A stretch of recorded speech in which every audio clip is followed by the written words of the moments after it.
Good morning, my name is Jonathan Hudson and this is GCSC Corporation Catchup, and as always I'm joined with our Superintendent of Greenfield Central Schools, Dr. Olin. Good morning. Good morning, thanks for having me. How are you? Happy to have you in this month of September as we get close to fall break. Seems like it's been a fast 8 to 9 weeks. It has. It is hard to believe that we're wrapping up the quarter just next Friday.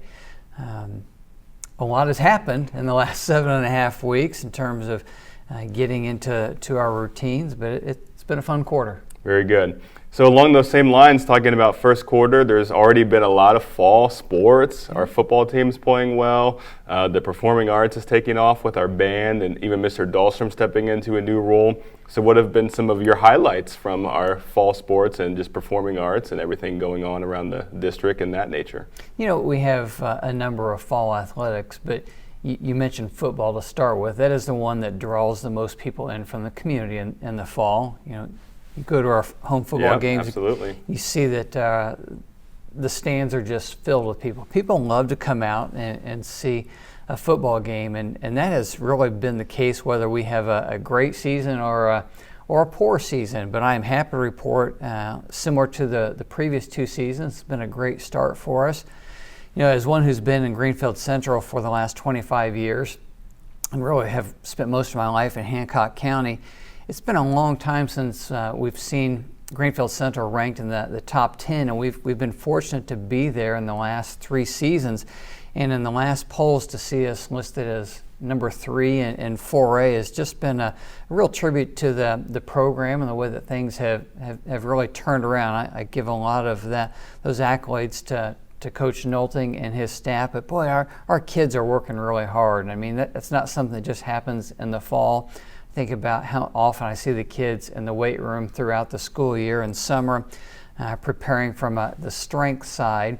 But the things they also do, the extra hours they put in from the tactical side of that. So that's been real exciting. But, you know, we continue to have some successes with the volleyball program, the tennis program, cross country, soccer. Though we're not having the success that we were accustomed to with soccer specifically on the boys and girls side of things, you know, they're working hard. The teams are young, and it's been so fun to see them out there on that new field. So, yes, on the athletic side, a lot of fun for me as a superintendent to watch that. You also mentioned the performing arts side. We had our marching band had the community night right before we met last time to have this conversation. And of course, they've been competing the last 2 Saturdays. They were at Fisher's last Saturday and Lawrence Central the Saturday before that. And we actually jump into the ISMA postseason here starting next week. So that's been a fun show to watch. Any way the wind blows, kind of pulling off the music of Queen, but great music. And from a visual side, it's a lot of fun to watch. So hopefully they'll have a long run into that postseason. Yeah, it's just always, it seems like we get back to school and then it's a million miles an hour, and there's just so much going on, especially at the secondary level. So talking about iRead, we need to get caught up on that, the 2024 version of that. I believe it's iRead 3. So what do you have for us as far as that information and how we're performing there? Well, I actually just came back from the State House yesterday.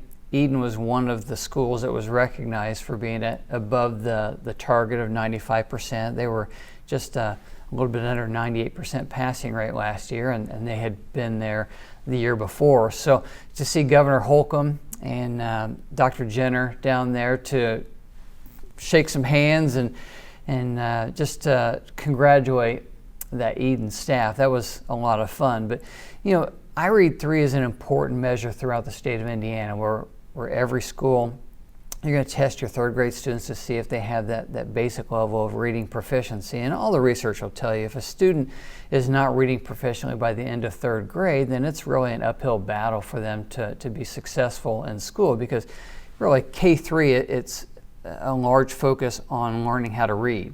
But from grades 4 and beyond, you're reading to learn about other content areas. I mean, think about the students that you have here and the TV studio, radio program. If they didn't have the ability to read proficiently, it would be hard for them to pick up the skills that they need. And obviously that's true in your area, it's true in science, social studies, and all the related arts. So we do spend a lot of time here in Greenfield Central K-3 making sure that we're building that foundation in reading. A large percentage of our day is focused on reading, building those foundations. So this was actually the first year for us in 4 or 5 years where we did not hit the 90% passing mark as a school corporation. We were at 89%, still well above the state average. And it is our goal to ensure that even if students didn't hit that mark initially, that we're continuing to build into them the reading foundations that they need. And throughout the state, you hear a lot about the science of reading. In fact, that was something that the General Assembly mandated, that the reading programs we have are in alignment with that. And I'm happy to say that here in Greenfield Central, our reading programs have been aligned to that for a long time. But we've put a lot of supports in place to not only support students, but to support our teachers. We have instructional coaches that we have provided a lot of training for them, that they in turn train our teachers in some of those best practices. So though we fell just under that 90% mark this year, last year, I would tell you that I think things are continuing to move in a positive direction there. Yeah, I believe so. I know one of the things I've noticed with Cougar Chat when I've been going to all the schools is all the principals have been saying they're incorporating reading into everything, music, even PE. Yep. So that's been a really nice change, just to get, like you said, the students more immersed in pretty much every aspect of reading in every aspect of education.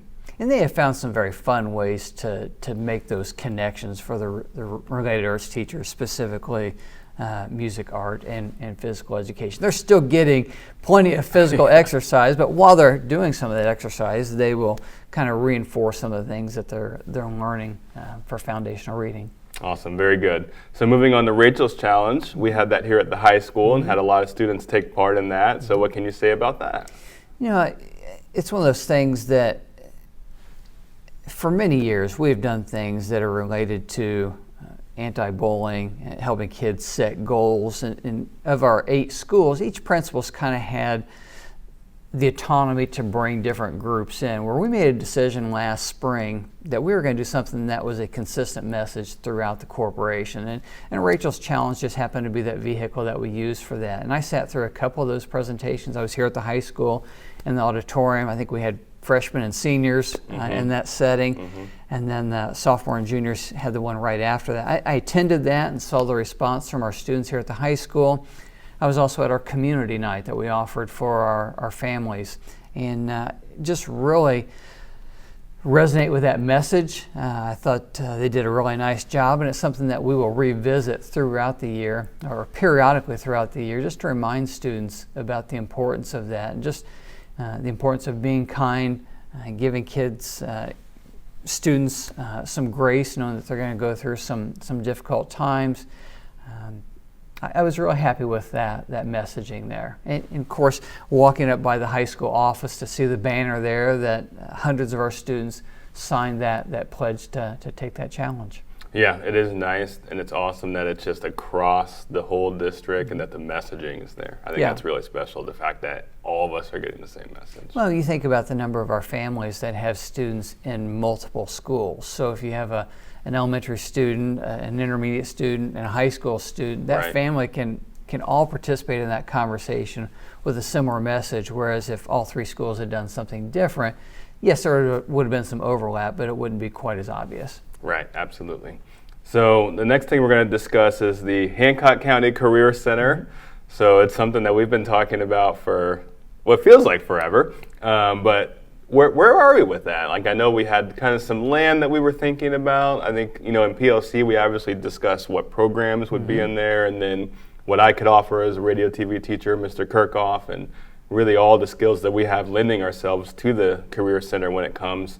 So where are we with that, and how has the discussion been going with the other superintendents in the county? It has been a long conversation. We think about going back almost 4 years, we started talking about not having an institution of higher education in the county. For instance, we don't have any colleges here, and beyond that, not having a career center here. Obviously, we send our kids to Warren Central. So this idea of Amplify came up. County Council, county commissioners, RDC have all been in support of this. The 20 acres of land actually has been purchased. Oh, great. Over at 300 North and 200 West. It would be on the northwest corner there. The county is actually looking to purchase an additional 20 acres on that site, that if the program ever needed to expand, or if they wanted to do some things specific to child care, that they could have that on one site. I can tell you the design has continued. Ratio, the architects from Ratio, Mark Beebe and his team have continued to add more detail to that.